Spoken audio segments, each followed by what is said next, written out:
সাকিব আল হাসানের নামে হত্যা মামলা হওয়ার পর অনেকেই পাশে দাঁড়িয়ে বিশ্বের অন্যতম সেরা অলরাউন্ডারকে সমর্থন করে পোস্ট দিয়েছেন সামাজিক যোগাযোগ মাধ্যমে।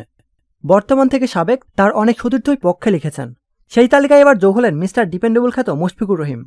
সাকিবের পাশে থাকার ঘোষণা দিয়েছেন টাইগার উইকেটকিপার ব্যাটার। ফেসবুকে ভেরিফাইড অ্যাকাউন্ট থেকে পোস্ট করেছেন মুশফিকুর রহিম। মুশফিক লিখেন, সাকিবকে বাঁহাতি স্পিনার হিসেবে সর্বোচ্চ উইকেট নেওয়ার রেকর্ড গড়ার জন্য অভিনন্দন। আমি অনেকবার বলেছি এবং আবার বলছি যে সাকিবের মতো একজন চ্যাম্পিয়নের সাথে খেলতে পেরে আমি গর্বিত।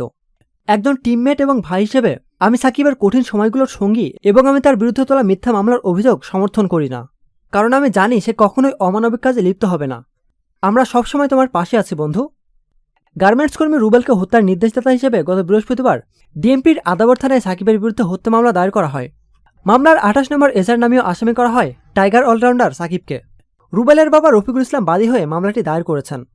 সাবেক প্রধানমন্ত্রী শেখ হাসিনা, আওয়ামী লীগ সাধারণ সম্পাদক ওবায়দুল কাদের সহ 156 জনের নাম উল্লেখ করার পাশাপাশি অজ্ঞাতনামা 400 জনকে আসামি করা হয়েছে একই মামলায়।